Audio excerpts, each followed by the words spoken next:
السلام علیکم۔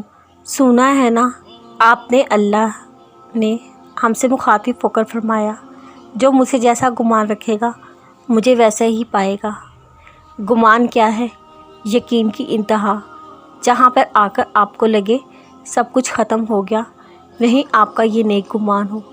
نہیں، اللہ ہے میرے ساتھ، ہر لمحہ، ہر قدم، ہر وقت، ہر حال میں میرے ساتھ ہے۔ میرے ہر مسئلے کا حل اسی کے پاس ہے، وہی مجھے ان مشکلوں سے نکالے گا۔ وہ آزما رہا ہے مگر ساتھ کبھی نہیں چھوڑتا، چاہے جتنے بھی سخت حالات کیوں نہ ہوں، چاہے تم سے سب کچھ چھین لیا جائے، چاہے تمہیں کوئی اپنا نظر نہ آئے، تب بھی تمہارا یہ گمان ہو، اللہ میرے ساتھ ہے۔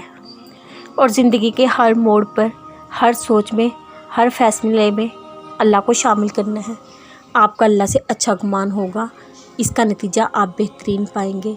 وقتی تکلیف میں اگر خود کو ناممکنات اور شیطانی وسوسوں کے حوالے کر دیا تو وہ آپ کو ہر طرف سے الجھا دے گا، آپ کو مایوس کرنے کی کوشش کرے گا، مگر آپ نے اپنے نیک گمان کی ضرب سے ان سارے وسوسوں اور نا امیدی کی زنجیر کو توڑ دینا ہے اور بتانا ہے خود کو، اللہ میرے ساتھ ہے، پھر میں کیوں مایوس ہوں؟ میرے پاس تو وہ خدا ہے جس کے ایک اشارے پہ پہاڑ پگھل سکتا ہے اور موم پتھر بن سکتا ہے۔ وہ نصیب بنا بھی سکتا ہے، مقدر کو بدل بھی سکتا ہے۔ اگر ایسا نہ ہوتا، وہ کبھی انسان کو دعا سے آشنا نہ کرواتا، موضوع کا علم نہ دیتا اور یہ نہ کہتا کہ موضوع یقین کرنے والوں کے لیے ہے۔ یقین کرو، ہر شے معجزہ ہے، اس کے کون سے لے کر فیکون تک سب معجزے ہیں، دلکش اور پرسکون معجزے۔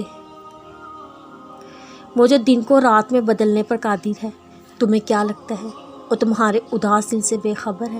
جو پرندوں کے گھونسلوں کو طوفان میں بھی سلامت رکھتا ہے، وہ جو پتھر میں رہنے والے کیڑے کو بھی رزق پہنچاتا ہے، کیسے ممکن ہے وہ تمہارا دکھ دیکھ کر بھی انجان رہے گا؟ اس پر یقین رکھو، وہ صحیح وقت پر تمہارے لیے بہترین فیصلہ کرے گا۔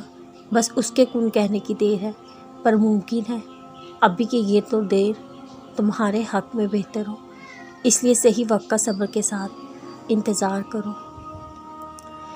ہر کسی سے کرنے لگتے ہو دل کی تمام باتیں، ہر ہاتھ تھامنے والا اپنا نہیں ہوتا، ان اندھیروں سے بھی ملتا ہے عجب سکون، ہر بجھے چراغ کا مقدر جلنا نہیں ہوتا۔